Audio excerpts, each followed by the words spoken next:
말씀의 제목은 예수님을 기억하는 삶이라는 제목으로 은혜를 나누겠습니다. 진화론을 주장한 찰스 다윈은 말년에 성경을 늘 가까이 두고 읽기를 좋아했습니다. 하루는 마을에서 알고 지내던 호프 여사가 다윈을 방문하게 되었습니다. 그녀는 성경책을 펼쳐 읽는 것을 보고 물었습니다. 어디를 읽고 계세요? 다윈은 히브리서라고 대답했습니다. 그날 호프 여사와 다윈과 대화를 나누는 가운데 창세기에 기록된 창조 이야기를 어떻게 생각하는지 물어보았습니다. 그는 괴롭고 곤혹스러운 표정으로 이렇게 말했습니다. 당시 나는 미숙한 젊은이였습니다.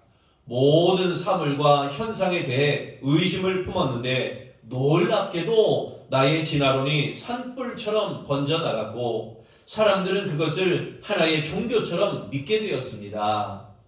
다윈은 잠시 말을 멈추고 성경을 들여다보면서 하나님의 거룩함과 성경의 웅대함에 관한 구절을 읽더니 또다시 이렇게 말했습니다.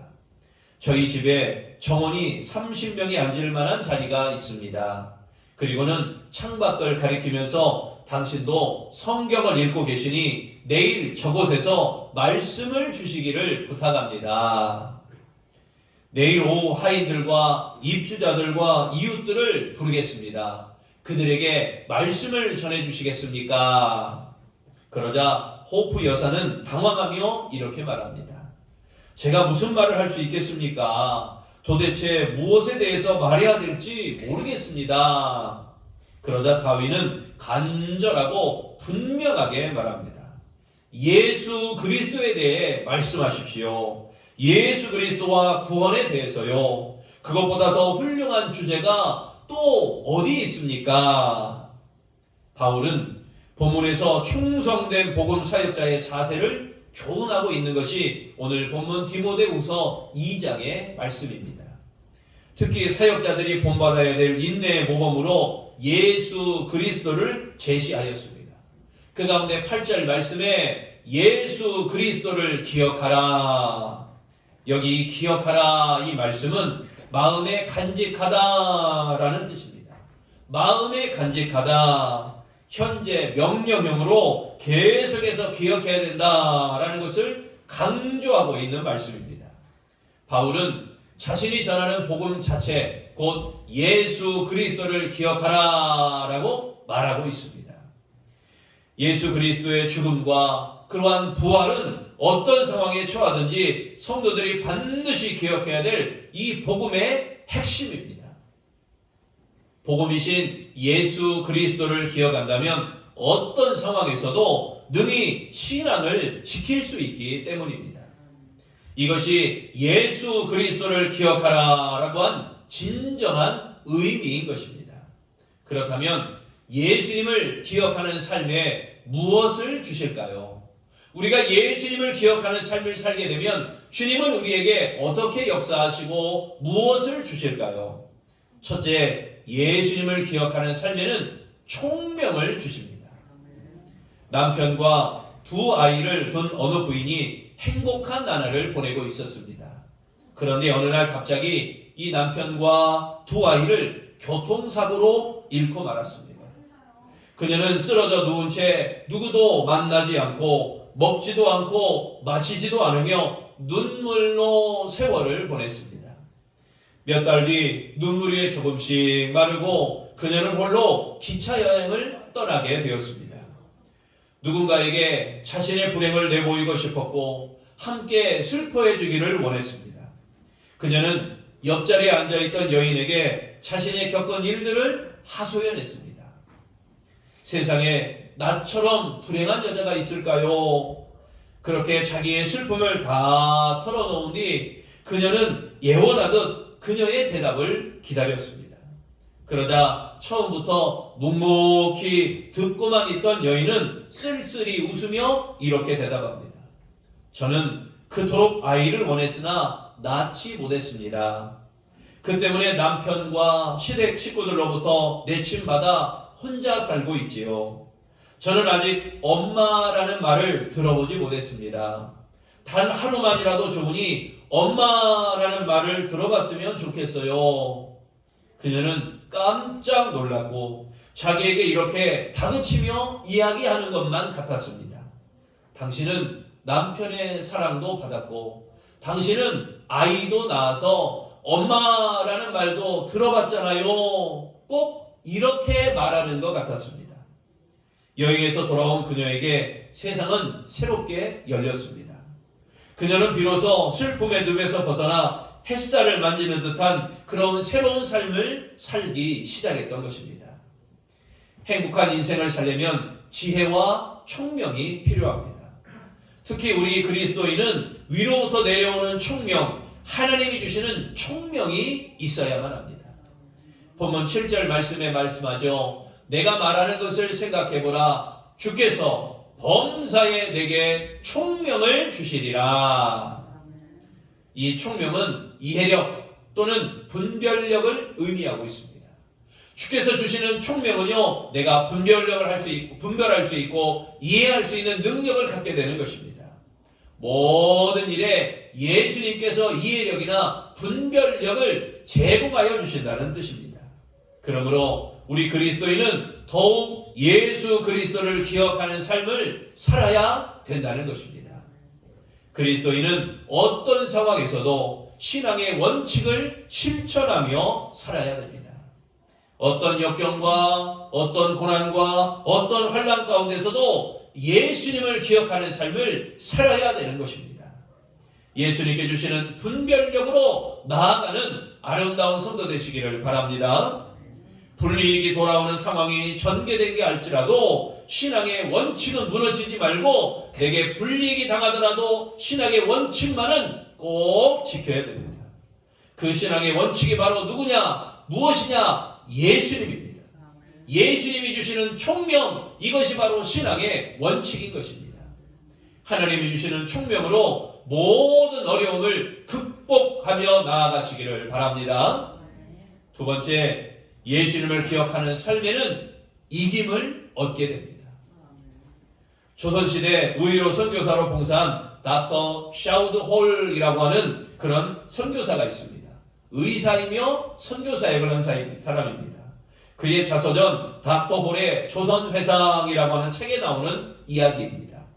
샤우드 홀은 아내와 함께 의료 선교사로 조선에서 16년의 세월을 보내게 되었습니다.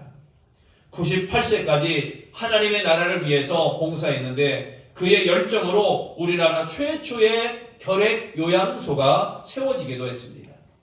그의 아버지 제임스 홀은 조선의 의료 선교사로 와서 평양에서 환자를 치료하다가 발진 티푸스라고 하는 병에 걸려 34살에 그만 천국에 들어가게 되었습니다. 그의 어머니 로제타 홀 여사는 남편을 천국에 보낸 후 미국으로 건너갑니다. 그녀는 평양에 병원을 세우기 위해서 모금 활동을 하게 되었고 조선의 시각장애인을 돕기 위해서 점자 공부를 하기 시작했습니다. 그리고 김에스더라고 하는 여인을 유학시켜서 한국인 최초의 의학 박사가 되었습니다. 다시 조선에 돌아왔지만 6개월 만에 3살 된 딸 예스더, 그 예스더를 천국에 보내야만 했습니다. 그러나 원망하지 않고 남편의 이름을 붙여 홀 기념병원을 설립하게 되었습니다. 그리고 그 일찍 3살 만에 죽은 그 어린 딸을 생각하며 전염병으로 죽어가는 어린이들을 위해서 에디스 마거리트 어린이 병동을 세우게 되었습니다. 그뿐 아니라 이하대학교 부속병원이 된 동대문 부인병원을 세워서 조선 부인들을 치료하게 되었고 고려대학교 의과대학의 전신인 경성 여자의학 전문학교를 세워서 의사들을 배출하기 시작했습니다. 자신을 핍박하고 자신을 죽이려 했던 조선 땅인데 어떻게 연약한 여인의 몸으로 남편과 딸을 잃고 그런 일을 할 수 있었을까요? 그것은 예수 그리스도를 믿는 신앙 때문이었습니다. 십자가와 부활의 진리를 믿는 이 신앙이 이 모든 것들을 가능하게 했습니다. 그녀는 비록 많은 고난을 받았으나 예수님을 기억하는 신앙으로 어떠한 고난에도 매이지 않았던 것입니다. 9절 말씀, 복음으로 말미암아 내가 죄인과 같이 매이는 데까지 고난을 받았으나 하나님의 말씀은 매이지 아니하니라. 아멘. 이 매이지 아니하니라 라는 말씀은 묶이지 아니하다, 묶어놓지 않다는 말씀이겠죠. 즉 복음 자체는 어떠한 외부 조건에도 불구하고 결코 속박당하지 않는다는 사실을 나타내고 있는 말씀인 것입니다. 어떠한 상황에도 복음이신 예수 그리스도를 기억할 때 매이지 않는 이김을 허락해 주시는 줄로 믿습니다. 복음을 전하는 자는 사탄의 공격과 사탄의 올무로 말미암아 매임을 당할 수가 있습니다. 그러나 하나님께서 주관하시는 복음은 어찌하지 못하는 것입니다. 복음을 전하는 사람은 가둘 수 있어도 그 복음 자체는 막지 못하는 것입니다. 말씀은 매이지 않습니다. 복음은 매이지 않습니다. 그것이 복음이신 예수 그리스도의 능력인 것입니다. 그러므로 어떠한 핍박과 회방 가운데서도 예수님을 기억하는 삶으로 복음을 전파하는 아름다운 성도가 되시기를 바랍니다. 우리에게 이김을 주시는 예수 그리스도가 함께 하시는 줄로 믿고 담대하게 복음 증거하는 아름다운 성도로서 이김을 얻는 승리자가 되시기를 축원합니다. 세 번째, 예수님을 기억하는 삶에는 영광을 받습니다. 무디가 죽음의 날이 임박하자 친구들에게 이렇게 말했습니다. 어느 날 신문에서 무디가 죽었다라고 하는 기사를 읽거든 그 사실을 믿지 마십시오. 그때는 지금의 나보다 더 확실히 살아있을 것입니다. 흙으로 지은 옛집을 나와서 더 높고 영원한 집, 죄악이 접근하지 못하고 더럽힐 수 없는 영광스러운 몸을 입고 더 높은 곳에 있을 것입니다. 육신은 1837년 태어났고 영혼은 1856년에 태어났습니다. 육신은 죽을 것이나 성령으로 난 것은 영원히 살 것입니다. 무디는 죽기 전에 천국의 영광을 보고 나서 이렇게 말했다고 합니다. 세상은 떠나가지만 내 앞에 천국이 열립니다. 이것이 죽음이라면 얼마나 아름답습니까? 하나님이 나를 부르십니다. 나는 가야 합니다. 예수님께서 그 옆에서 기다리고 계십니다.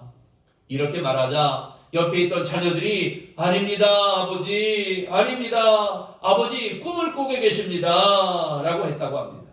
그때 무디는 아니다, 내가 꿈을 꾸고 있는 것이 아니라 천국 문에 들어서고 있다, 이 말을 한 뒤 다음과 같이 말하고 숨을 거두었다고 합니다. 이것이 나의 승리요, 오늘이 나의 대관식 날이다. 아, 얼마나 영광스러운가. 예수 그리스도로 구원을 받았음을 확신하는 그리스도인은 이 구원과 함께 영광을 허락하여 주시는 줄로 믿습니다. 10절 말씀, 그러므로 내가 택함을 받은 자들을 위하여 모든 것을 참음은 그들도 그리스도 예수 안에 있는 구원을 영원한 영광과 함께 받게 하려 함이라. 영광과 함께, 이 말은 구원의 목표를 말합니다. 영광과 함께 구원의 목표입니다. 그리스도인이 구원은 예수님을 영접한 순간부터 시작되어서 영원까지 이어지는 것입니다. 즉 구원은 현재 예수 그리스도와의 연합을 통해서 시작되고 또 완성은 마지막 날 영원한 영광을 받음으로 이루어지는 것이 바로 구원의 역사입니다. 그리스도인이 믿음을 지키려고 노력하는 것은 결코 헛된 일이 아닌 것입니다. 오히려 믿음으로 인해 고난을 당한다면 하나님이 주시는 영광을 받을 기회가 되는 것입니다. 그러므로 고통 가운데도 예수님을 기억하는 삶이 되어지시기를 바랍니다. 예수님께서 주시는 영광이 우리를 기다리고 있습니다. 복음 때문에 받는 고난을 여러분 피하지 마시기 바랍니다. 내가 복음 때문에 받는 고난이라면 기꺼이 받는 것입니다. 믿음의 인내를 앞으로 받게 될 영광을 확실히 보장하는 보증서와 같은 것입니다. 인생의 긴 방황 끝에 돌아와 예수 그리스도에 대해 눈물겹도록 아름다운 소설을 쓴 러시아의 작가 톨스토이는 어렸을 때부터 신앙생활을 했던 인물입니다. 그러나 10대 시절 15세쯤 되어서 신앙을 떠나게 되었습니다. 그러다가 55세가 되었을 때 신앙론이라는 글을 쓰면서 이런 글을 남겼습니다. 나의 지나온 55년간 살아오는 동안 내 인생 최초의 15년의 소년기를 제외하고는 안식을 경험하지 못했다. 안식을 알지 못하고 살아왔다. 18세 되던 나이 친구가 찾아와 신이 인간을 만든 것이 아니라 인간이 신을 만들었다라며 나를 설득했다. 나는 그 말이 진리라고 생각했다. 그래서 어렸을 때 가족의 종교인 기독교를 떠나기로 결심했다. 나는 종교를 포기하는 것이 자유를 얻는 것이라고 생각했다. 종교는 속박이라고 생각했다. 그러나 내 나이 55세, 이제 나는 내가 버린 어머니의 품과 같은 신앙의 품으로 다시 돌아왔다. 나는 종교로 돌아온 것이 아니다. 나는 예수 그리스도에게로 돌아왔다. 그리고 예수 안에서 참된 안식을 발견했다. 톨스토이는 예수 그리스도를 기억하는 삶을 살게 되었습니다. 여러분, 여러분의 모습은 어떻습니까? 예수를 잊어버리신 건 아닙니까? 예수를 놓치신 것은 아닙니까? 예수님을 형식적 신앙에 묶어두시지는 않았습니까? 예수님의 형식 안에, 예배의 형식 안에, 신앙의 형식 안에 나를 거기에 묶어두지는 않았습니까? 사랑하는 성도 여러분, 총명을 주시는 예수님을 기억하는 삶을 살아가시기를 바랍니다. 이김을 얻게 하시는 예수님을 기억하는 삶을 살아가시기를 바랍니다. 영광을 받게 하시는 예수님을 기억하는 아름다운 삶이 되시기를 축원합니다. 그리하여 이 마지막 때에 하나님께 인정받는 아름다운 성도들이 다 되어주시기를 축복합니다.